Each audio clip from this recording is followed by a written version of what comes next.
അപ്പൊ അളിയൻ കാര്യമൊന്നും അറിഞ്ഞില്ലേ? ഇല്ല. എന്നാൽ ഇനി ഞാനത് പറയാം, ആരും ഞെട്ടരുത്. இன்னைக்கு வந்து நம்ம பெண்களுக்கான ஒரு கேள்வி நான் கேட்க போறேன். ആയിക്കോട്ടെ, ഇന്ന് നമുക്ക് ഇവിടെ തന്നെ കൂടാ. എല്ലാം അറിഞ്ഞിട്ട് തന്നെ കാര്യം.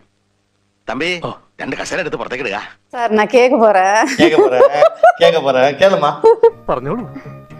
ആദ്യൊരു മടിയുണ്ടാവും, പിന്നെ അത് ശീലമായിക്കൊള്ളൂ. പറഞ്ഞോളൂ. இல்ல சார், இப்ப வந்து பெண்கள் வந்து செக்ஸ் வச்சுக்கிறாங்க இல்லையா? അങ്ങനത്തെ എനിക്ക് നല്ല ഇഷ്ടാ.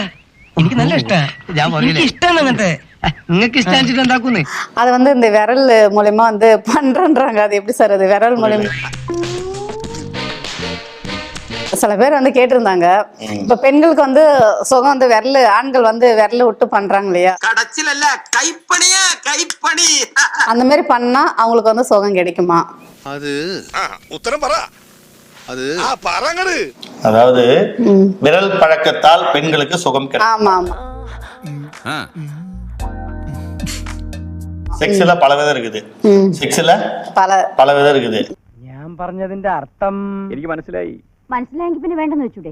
ஏன் நீங்க வந்து இந்த வெஜிடபிள்ஸ் இருக்குல்ல, கேரட், ஆமா, முள்ளங்கி, ஆமா, ഈ വെണ്ടക്ക പോലത്തെ വെണ്ടയ്ക്ക പോലത്തെ പതക്കെ, വാഴക്ക പോലത്തെ, ഈ വള്ളി മത്തങ്ങിട്ട് പാവക്ക പോലത്തെ, ഈ കോവക്ക പോലത്തെ, அதெல்லாம் பாத்தீங்கன்னா ஆண் உறுப்பு மாதிரி பெருசா இருக்கும். அதுல கூட சில பேர் வந்து இல்லறதுல சுகம் காணறாங்க. അങ്ങനെയാണ് സംഗതിയുടെ കിടപ്പ്. நீங்க விரல் மூலமா சுகத்தை காணலாமா? ஆமா சார், ஆமா. இது என்ன வெக்கல போய் வெக்கம் கிடையாது. അമിന, എന്താണ് ഒന്നും മുണ്ടാത്തത്? നാണാണ് അന്റെ ബെക്കോന്നാണൊക്കെ മൊയ്തൂട്ടിക്ക് ഇന്ന് മാറ്റുന്നുണ്ട്. ஆனா பெண்களுக்கு உணர்ச்சி என்பது உச்சகட்ட அடையிற வரைக்கும் சில பெண்களுக்கு செக்ஸ் பண்ணி ஆகணும்.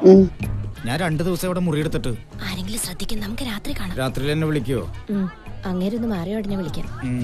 ஆனா நிறைய ஆண்களே நீங்க உச்சகட்ட அடையிற வரைக்கும் உங்களால செக்ஸ் பண்ண முடியுதா? നിങ്ങൾ എന്ത് പ്രാന്തായി പറയുന്നത്? എനിക്കൊന്നും മനസ്സിലാവുന്നില്ല. മനസ്സിലായില്ല? മനസ്സിലാക്കി തരാം. சில பேருக்கு விந்து முந்துது அப்படின்னா நீங்க விந்த விடாதீங்க. ഈ ഒരു കാര്യത്തിൽ കർത്താവിനെ വരെ വെല്ലുവിളിക്കാൻ ഞാൻ റെഡിയാ. முதல்ல ஓரல் செக்ஸ் பண்ணுங்க. ஓரல் செக்ஸ்ல தான் நீங்க இந்த விரலை வைத்து செக்ஸ் பண்ணலாம். ആണല്ലോ. നിന്റെ ഈ വാക്ക് ഞാൻ വിശ്വസിക്കുകയാണ്. നീയാണ് സാക്ഷി. ഉറപ്പാണല്ലോ? ഉറപ്പാണല്ലോ.